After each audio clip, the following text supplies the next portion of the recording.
There's no need to exchange pleasantries. It's rather pathetic to force a conversation just to occupy silence. The wind rises.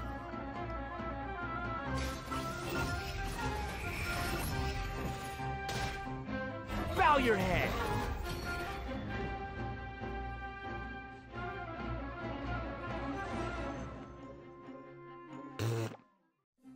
All right, Patrick, you're up. The Wanderer is a catalyst user and has an animo vision, so he uses wind blades to perform ranged normal attacks. Everyone probably already noticed, the Wanderer can hover in the air when he casts his elemental skill. Upon using his elemental skill, he will first deal AoE damage before leaping into the air and entering a hovering state. So, while hovering, the Wanderer's normal and charge attacks will be converted into Kugo Fushudan and Kugu Tofukai respectively. The damage they deal and their AoE will be increased. Their damage will be considered normal and charge attack damage, respectively. Also, Kugu Tofukai will not consume stamina, and he can remain hovering for a certain duration. But he can't stay hovering forever. While hovering, the Wanderer constantly consumes Kuguryoku points to maintain his hovering state, which is the blue meter you see on the screen. Even if he doesn't move or attack, hovering will still consume Kuguryoku points. Okay. So this mechanic works a little differently than our typical stamina meter. There are many possible actions the Wanderer can perform while hovering in the air, which all rely on Kuguryoku points rather than stamina. So, for example, sprinting mid-air will consume additional Kuguryoku points to accelerate mid-air, and holding the sprint button will cause persistent point consumption to maintain speed. So, this effect will replace his default sprint. Jumping expends extra Kuguryoku points to increase hovering height. Holding jump will cause persistent Kuguryoku point consumption to keep increasing hovering height. Of course, running out of points will end his hovering state. So, with his talent, Jade Claim Flower, when casting his elemental skill, if it contacts Hydro, Pyro, Cryo, or Electro, that instance of the skill will receive a corresponding buff effect depending on which element was contacted. So, for example, increasing his Kuguryoku points cap, attack, crit rate, or restoring a set amount of energy upon hitting opponents with a normal or charged attack. The Wanderer can have up to 2 different kinds of these buffs simultaneously. So after unlocking another talent, Gales of Reverie, when the Wanderer is in the hovering state, if his normal or charged attack hits an enemy, there is a set chance to gain another buff effect, allowing him to sprint mid-air without consuming Kuguryoku points. Additionally, this buff effect will fire wind arrows to attack the enemy. And if you've noticed, there's a colorful aura of light around his body to indicate when that buff effect is triggered. Alright, this brings us to the Wanderer's Elemental Burst. Yay! So, check this out. Upon unleashing his burst, he compresses the atmosphere and stomps it down toward the enemy. So, travelers should note that if the Wanderer is in a hovering state when he unleashes his burst, then the hovering state will end and he will begin descending after the burst is completed. Wait. Let's not forget about the exploration talent. Ah, yes. This is an interesting one. The Wanderer can decrease the mora required when ascending bows and catalysts. What did you say? Oh, I'm old now, so every other phrase escapes my ears. Try calling me Madam Faruzan, and I'll see if I can pick that up.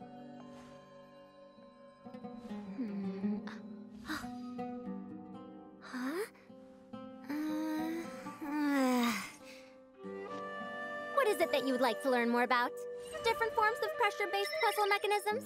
The base layer design of elemental monuments? Wait, did you forget to call me Madam Faruzan just now when you asked your question? Whoa! What? There's nothing wrong with being afraid of thunder, even at an older age. Oh, she sounds sassy. Yeah, and smart too. Why don't we take a look at Faruzan's abilities in combat? Let's do it. Fight.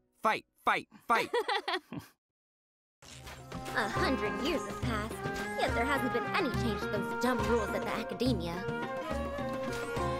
Dare to mess with me? Have fun with this gift!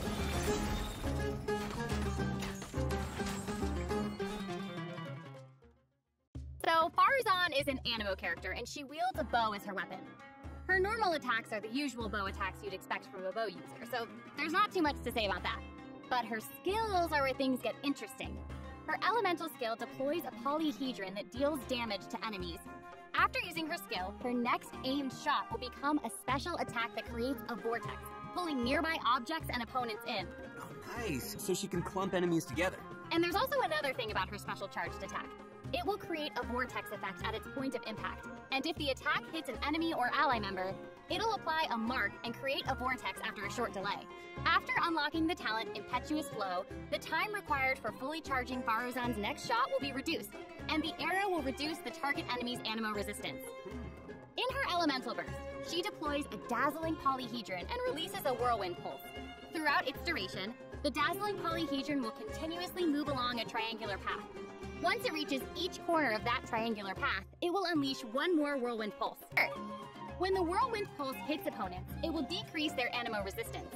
It will also apply an anemo damage buff effect to all nearby party members when it's unleashed. Travelers should note that the effective range of this buff is quite large, and it's not just within the whirlwind pulse itself, so there's no need to go chasing the polyhedron.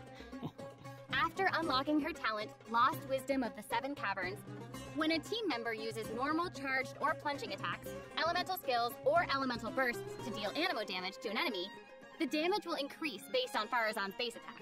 This effect can only be triggered once for a certain duration of time. Her exploration talent reflects this, and she gains more rewards when dispatched on a Sumeru expedition for 20 hours. Let's talk about the upcoming event wishes. In the early part of version 3.3, the Wanderer and Arataki Ito will be available via their own event wishes.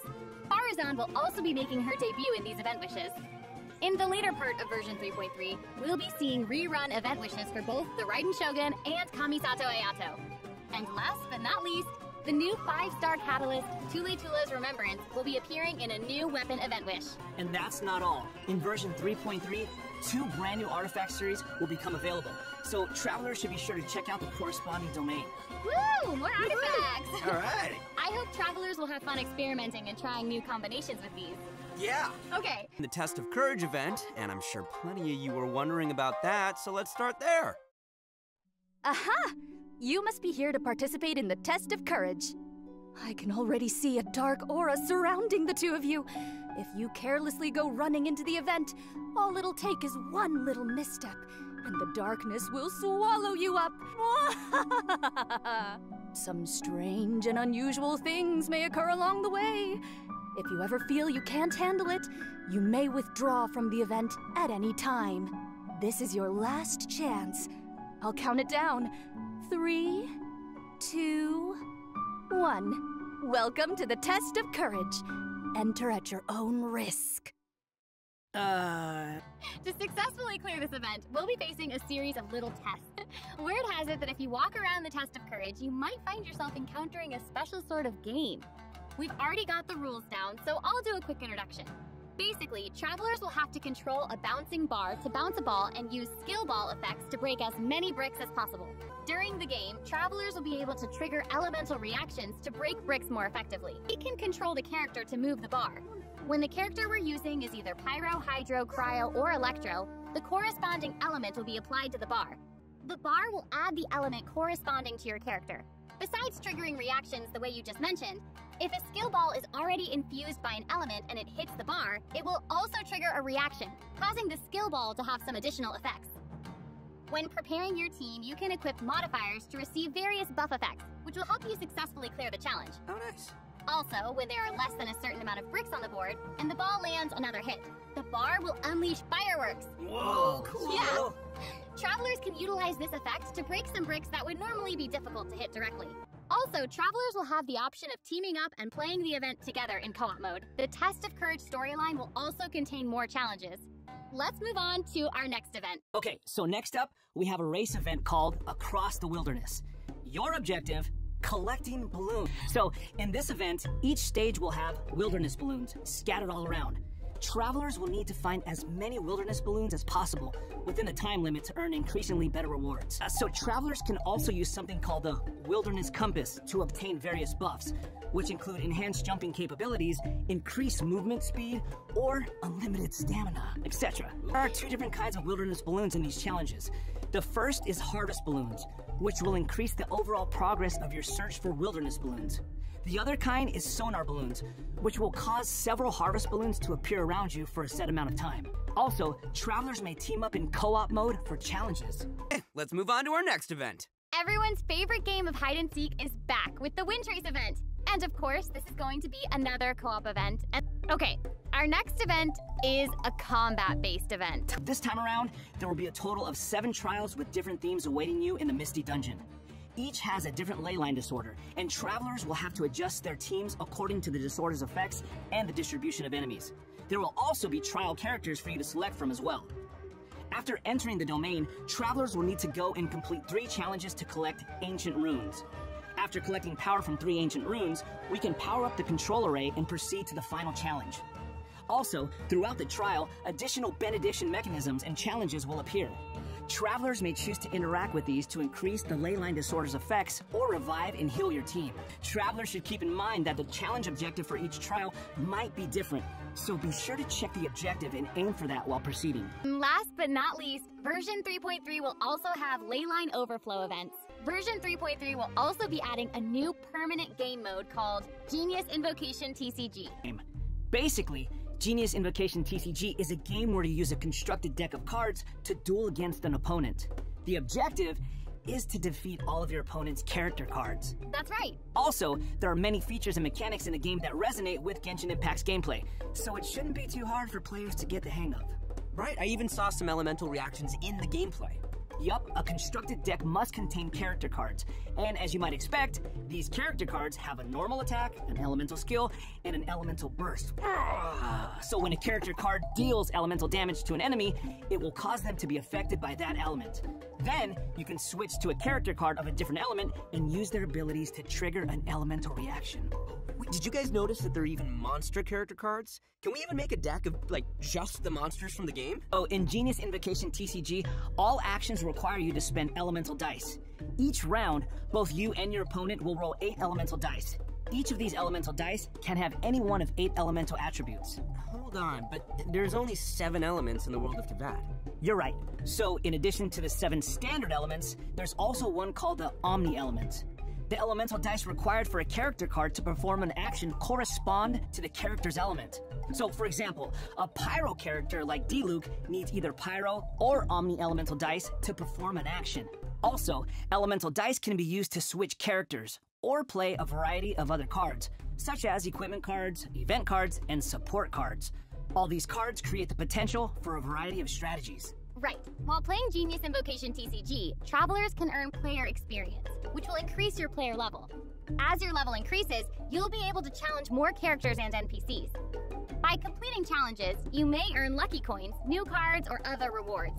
Lucky coins can be exchanged in the event shop for cards, or can even unlock dynamic skins for certain cards. All character cards can unlock a dynamic skin.